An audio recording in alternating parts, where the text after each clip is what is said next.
Good afternoon, and thank you all for joining us today for strategies for creating a strong business plan. I don't know how many of you on the call already have a business plan.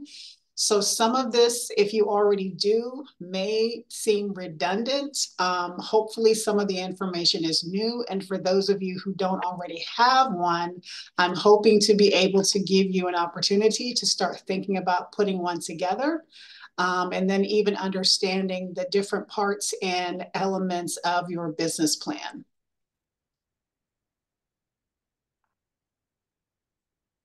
So here's our agenda today. We are going to quickly discuss why do you need a business plan?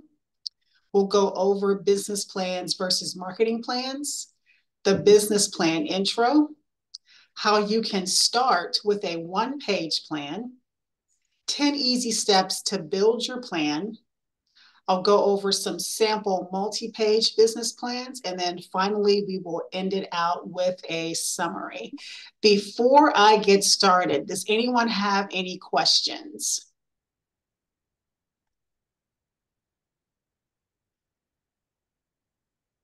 Okay, if there are no questions, we are going to go ahead and dive in.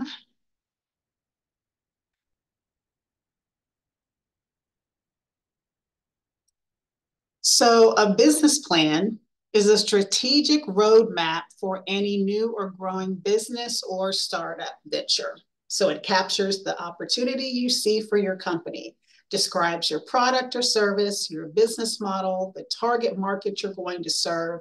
It also includes details on how you're going to execute your plan, how you'll price your market, your solution, and your financial projections. So writing a business plan doesn't have to be complicated. The more you know about what goes into your plan, the easier it will be to write.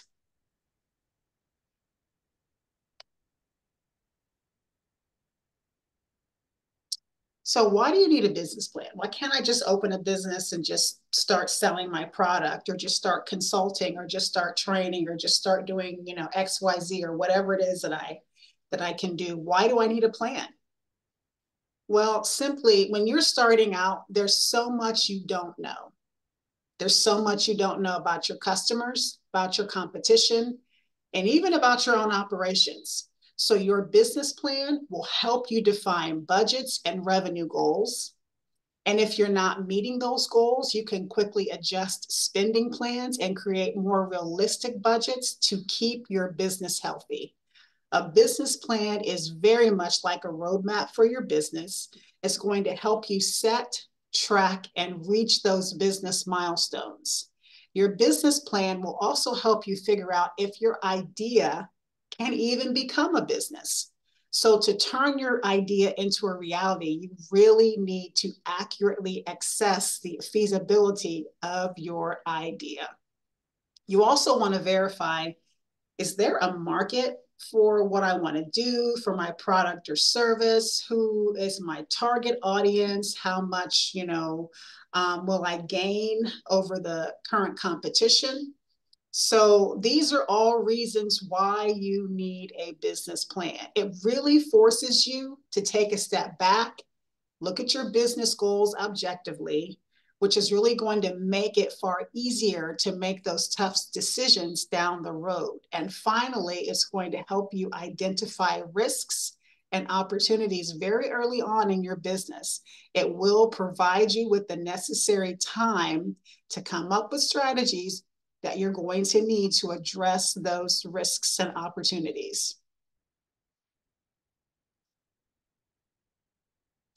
So the main difference, and this is a sample, the main difference between a sales margin and a gross profit margin is that sales margins only consider the cost of goods sold, while your gross profit margin takes into account all of your expenses, okay? So this means that your gross profit margin is a more accurate measure of profitability. So we see here on the screen a sample of a business, Ebony software system. So in year one, she grossed $160,000 in sales, and then her gross margin was $120,000, but her net profit was only $40,000. I've had conversations with business owners who their sales, were like maybe 80,000, 100,000, and they're thinking, oh, I made 100,000 my first year. No, when you deduct your gross margin from those sales, you end up with your net profit. So you didn't make 100,000.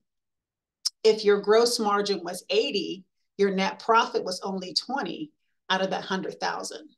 So this is key to understanding the difference between your sales margin and your gross profit margin. Are there any questions over this particular slide on the screen?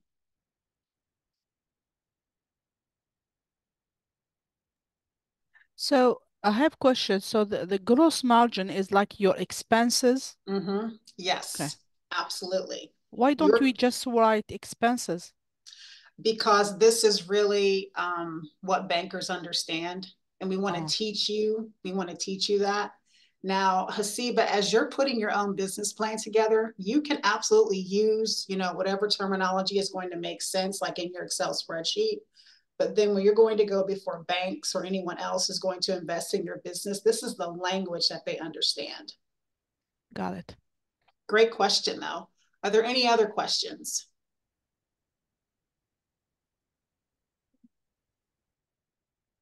All right. So the business plan intro. Very short and simple. You are telling the audience who you are, why you do what you do, and why you're the best at it. So the first step in putting your business plan together is to tell your audience, which is going to be any bankers, investors, other partners, or even your team members, people that you're planning to hire. You want to tell them all who you are. The purpose of this introduction is to quickly tell what you do, who you are, why you do it, and why you're the best at it. So your employees need to know and embrace your culture. Your consumers want to know how you protect their well-being, your supply chain, and the environment. The markets and audiences want to know that you are purpose and not just profit-driven. And finally, why and how does your purpose lead to the revenue, and why should investors care? That really is what the return on investment, the ROI, is. So here's the difference between a business plan and a marketing plan. So when you're putting together a business plan, what's going to be included is your company structure, the purpose, the problem it's addressing, your solutions, the impact funding will have on its valuation, sales, and bottom line. The purpose will be the funding, your revenue generation, your valuation, your financial impact, plus your return on investment, your stability and sustainability. And finally, the elements are going to include your purpose, the problem that you are addressing, which is your market opportunity, your products, your solutions, your services. It's going to include your marketing plan and or market size assessment, your competitors, your business model, your team members, and a financial overview. What you see on the right, your marketing plan, this is not a business plan. And some business owners get this confused with their business plan. So your marketing plan is going to include your company's strategy, the resources, tools, and budget to promote and develop your business for that company. It's going to include your sales, your brand expansion, if you're getting any kind of celebrity endorsements, any kind of followers, your social media strategy. And the elements is going to include who we are, your product, solutions, services, your target market, your audiences, segments, competitors, and pricing. Very different from a business plan. I have seen some business owners try to start with their marketing plan, throw financials in there and include it into a business plan, but it makes it really convoluted. So you want to just make sure that you understand the difference between both. Your business plan is going to include your marketing plan within it. So let's say you've never done a business plan. It seems, you know, really hard. It seems really involved, and you're like, I don't know what I'm doing. So I always suggest, if you've never done one before, give yourself grace and start with a one-page business plan. So your one-page plans, or your lean business plan is what I like to call them, they improve your clarity and focus. If you have a one or two employees or a contractor that's working with you, it's going to help them understand how you want to run and operate that business. And it really is ideal for running your business day to day. The 1 to 2 page lean plan is not something that you're going to use when you go to a bank to say, hey, I want to take out a business loan, here's my plan, and you give them this one page. That's not telling them the full picture of your business. So here is an example of a lean business plan. This company is called the Wooden Grain Toy Company. So as you can see, they have identified, give me one second. They have identified what they want to do. They have identified their problem, what their solution is, their target market, the competition, revenue streams, their marketing activities, their expenses, team members or any key roles, and their milestones. So are there any questions over this slide on the screen? This is really what a lean business plan is.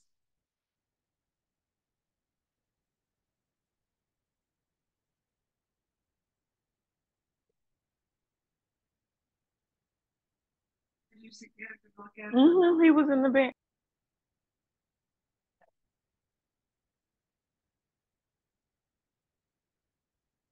So for those of you who don't have a business plan and you want to start with a lean business plan, this is a good place to start. And I will send out the recording. You'll have access to that. You'll also have access to the slide deck once at the end of the training today.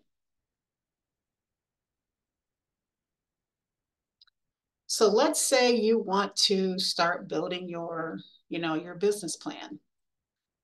So we've seen the one-page plan is where you're going to outline all of your important business details. It's going to give a quick, brief, and focused document that's incredibly easy to update and expand. So starting to build your plan, there are 10 quick steps that you can take. So number one, the one-page plan is, as you've seen, really highlights kind of 8 different areas. And it's used to outline all of your important business details with a simple, highly focused document, and it's easy to complete and update. So when you are going to do a multi-page business plan, start with your executive summary. So that is really to make sure that people are going to actually, read your business plan, understand your business plan, and you're going to need a brief but thorough introduction that's both convincing and it's easy to digest. I've seen 40, 35, even a 55-page business plan. That's just too much to digest. You really want to make sure that you have that executive summary nailed down, and that should really be 1 to 2 paragraphs. So describing your products and services, this is where you're going to tell them what you're selling, and how does what you're selling or what you're offering to the general public, how does that solve a problem for your target market? You're going to conduct a market analysis, and this means you're going to spend time researching your market to identify emerging trends, and you're going to hone in on what's attainable, what you can actually achieve. Your ultimate goal is to define your ideal target market. Don't just say, oh, I'm going to go sell candles. I'm going to sell candles to everybody. Some people, don't like the smell of candles, or some people don't even use candles. They would have no need for that. So you really want to hone in on who is my target market, who is really going to purchase what it is that I'm offering. So once you've done your market analysis, now you're going to have to find out, who's my competition? Is there someone that's going to be selling candles right down the street? Is there someone who's been doing it for 15 years and I'm just starting out now? So we all have competition, and we should absolutely show in our business plan that we understand who the competition is and how we compare as part of our business plan. Are there any questions so far?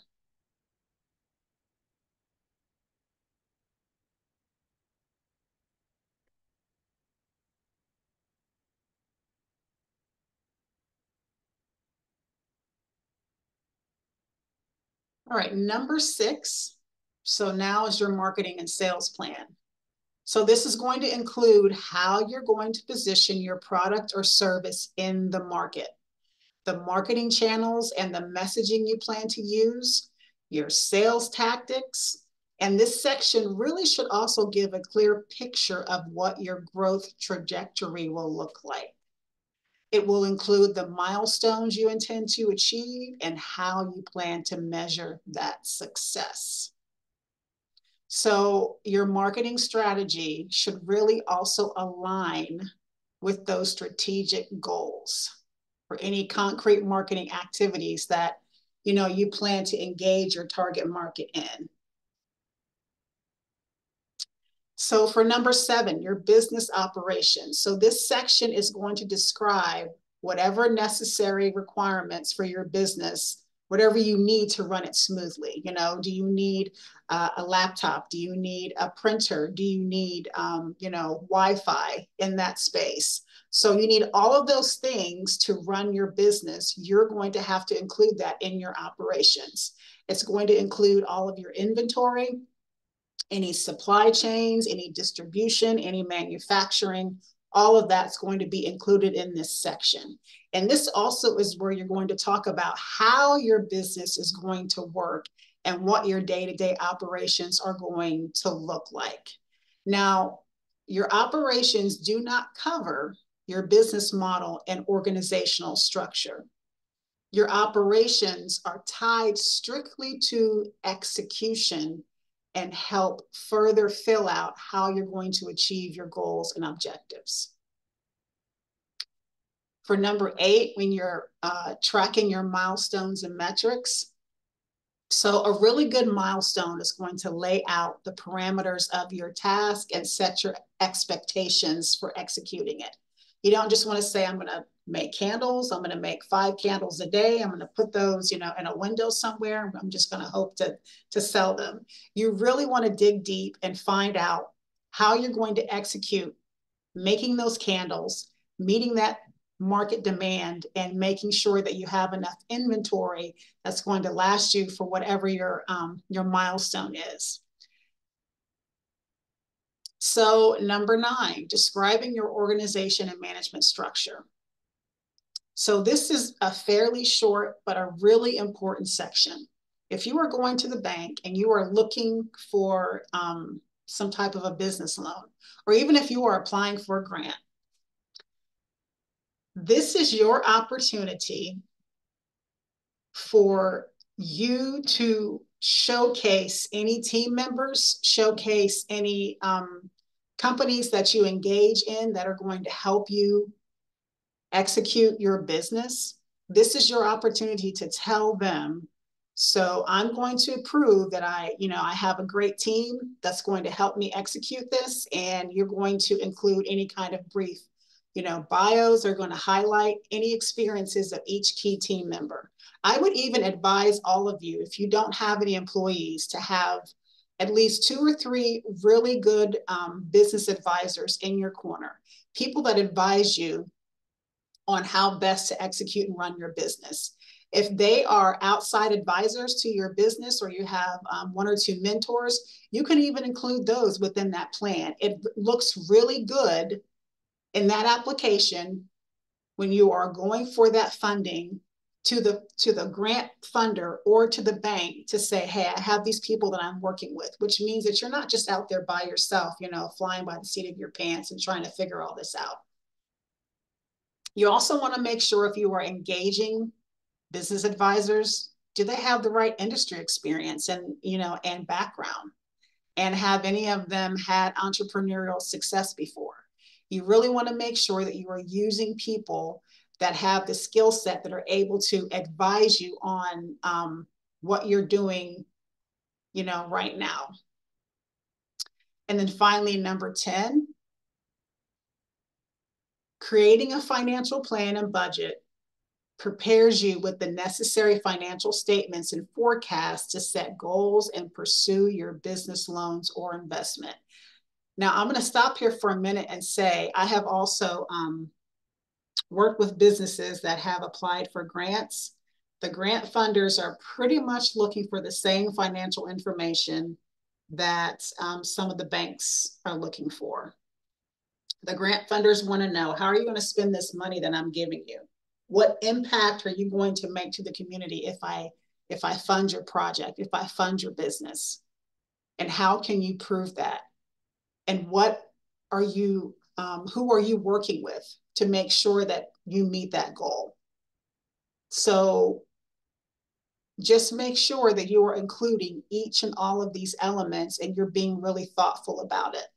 Are there any questions over this slide?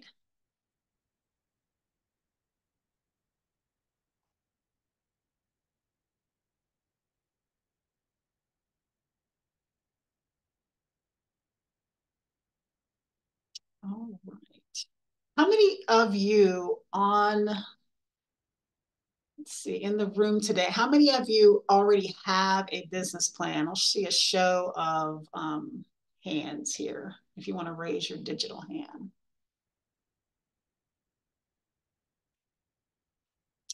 Okay. Okay, that's not bad. That's not bad. How many of you are have been intimidated by putting together a business plan if you don't have one?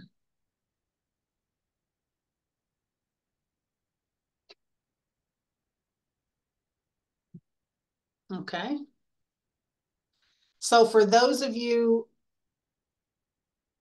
oh, okay, you have a business plan. Okay, thank you. I mean, that's good to know. Thank you very much. Is there anyone here who needs to update their business plan? Has it been like a few years? I do recommend that you update it at least every 3 to 5 years.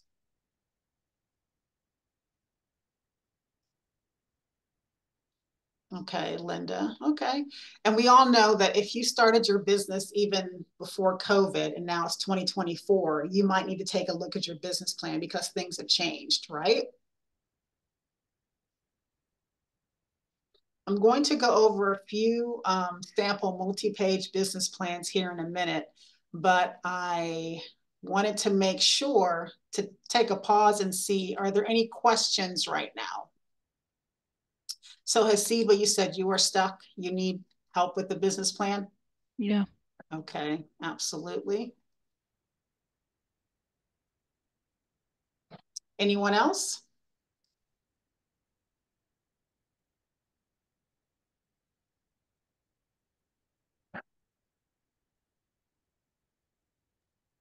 Okay, Miss Melanie, you're Stevenson, updating them. Yes, go ahead. you want me to put it in the chat or just tell Oh, you? no, you can come off mute. You can come off mute. Okay, Yes. I would like to revisit my business plan and update it since it is aged. Okay, yeah, absolutely. We can help you with Thank, that. okay, thank you. Yeah, absolutely.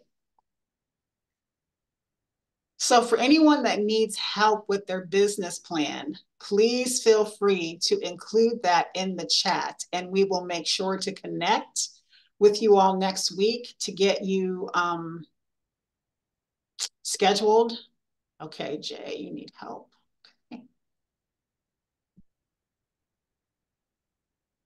Absolutely, this is good. This is good. I was on a scheduled time with you, but I've seen that you were the instructor for the business plan class today. So I was like, let me just wait till after class. Yeah, no, that's fine. That is absolutely fine. I am not sure if you all have my Calendly link. And I would say you might not have it, but I'll make sure everybody has it when I send this Help me over. Yeah. Okay.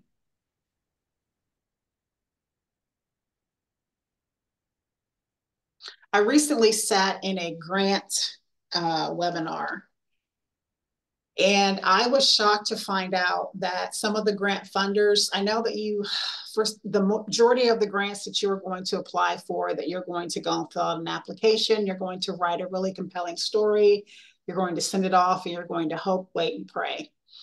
The more information that you include along with that grant documentation, the better your chances of getting awarded that grant. And including a business plan and including in your compelling story why you are applying for the grant will really increase your chances of, I think she said like 30% of being awarded that funding.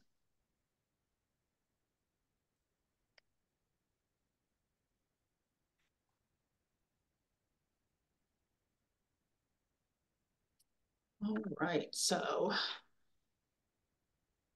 bear with me here.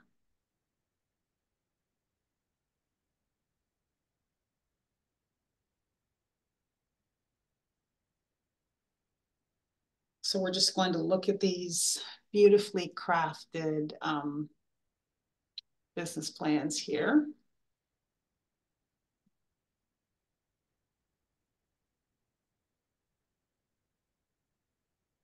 Right. Can everyone see my screen? Okay.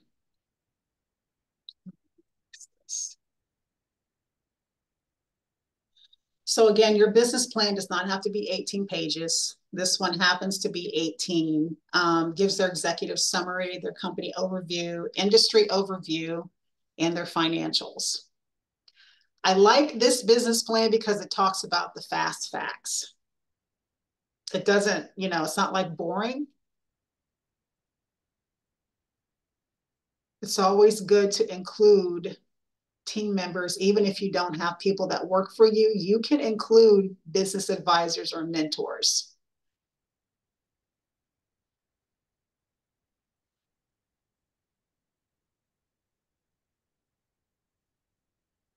Make sure you include what your projections are going to be, especially if you are planning to grow and scale.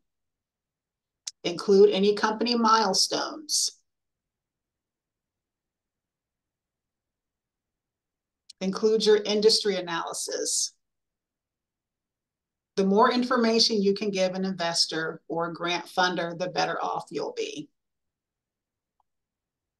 Include who your competitors are.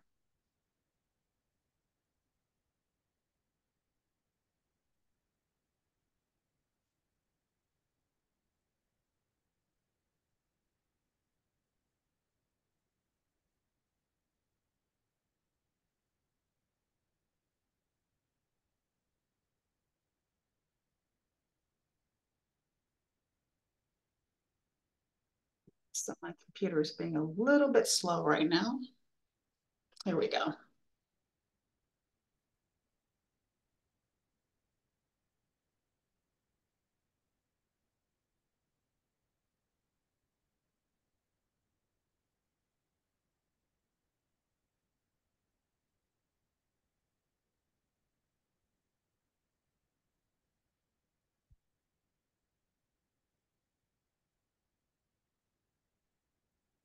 So this business plan is a little bit more involved. As you can see, it's 38 pages. Again, it doesn't have to be that long. This one just kind of is one of those plug and plays that you can find on Google. You can kind of personalize it to whatever it is that you need.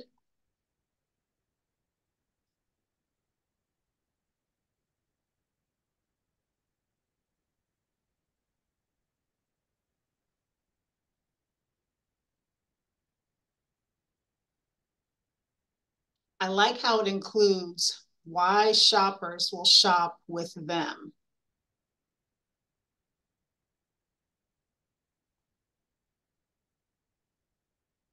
Includes their pricing and revenue.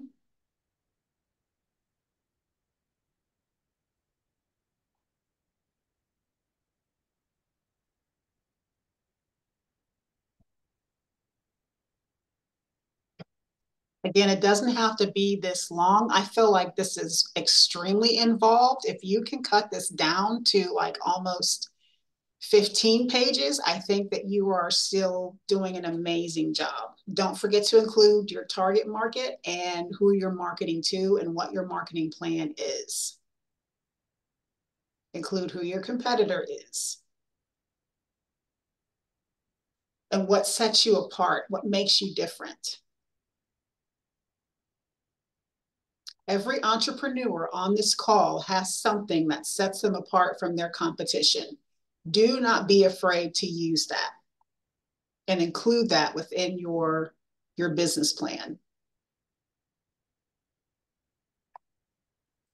All right, and then one more.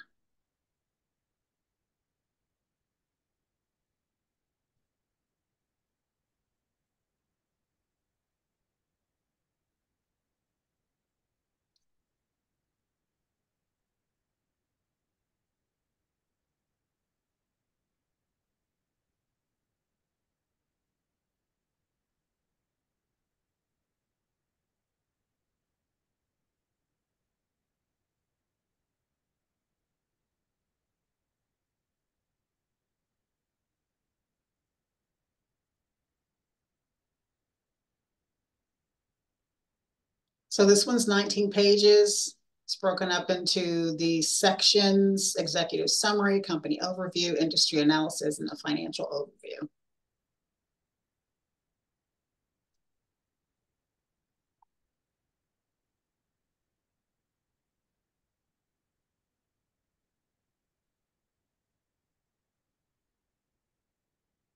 Include their milestones. The timeline of the company. For those of you that have been open more than 5 years, you have a timeline. Do not forget to include the timeline, the milestones that you met when you reached every timeline. If you've been open for, oh, Jackie, I think you said you've been open for 20 years?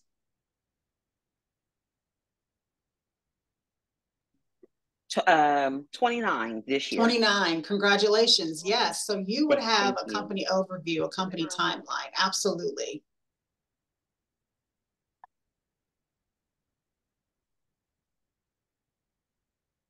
This company, I like how they broke down who their target market is.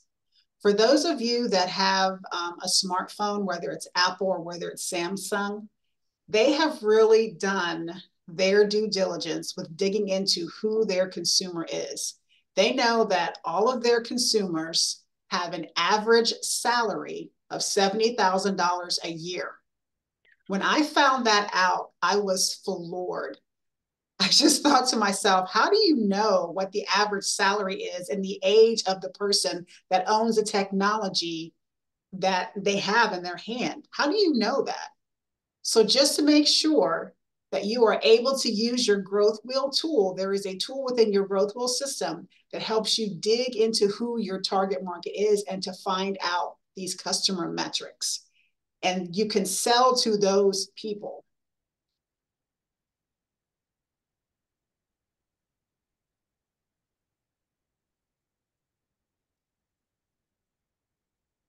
This is how they're going to use the funds. Right here, their income statement. They gave a 3-year projection of their financials, their revenue projections, their profit margins, their operating expense projections. So they've included all of it. And their sales projections. So you will also have access to these sample plans at the conclusion of today's training.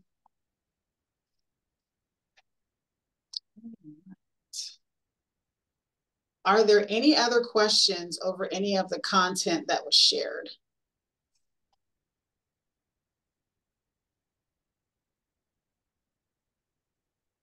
So who's ready to get started?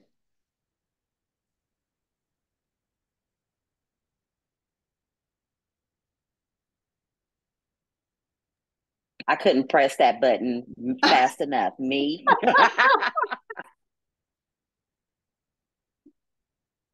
All right, very simply put, you do not have to have a 100-page business plan. You can start with a lean business plan and build on that. Your lenders, investors, they just need to, they need them because if you're growing your business and you plan on getting a business loan, or you're trying to, apply for a grant, or you're even looking, maybe of a couple of investors, they just want to see your numbers. And even if they don't want to see the actual document, they're going to ask you questions that only a solid business plan will be able to answer.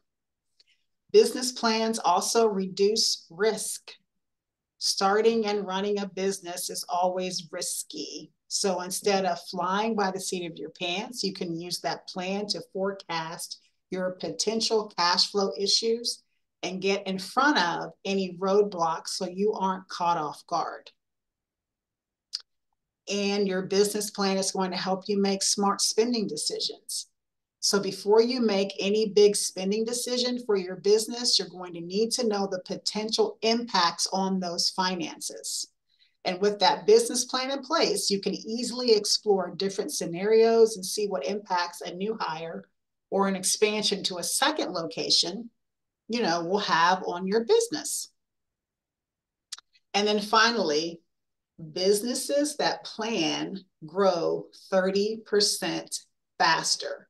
They have done the research on this. If you have a business plan in place, you are likely to grow 30% faster than any business who does not.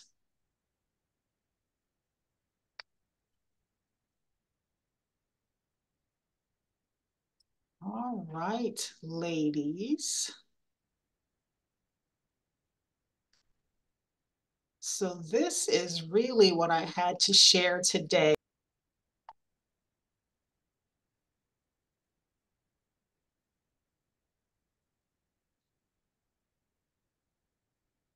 All right.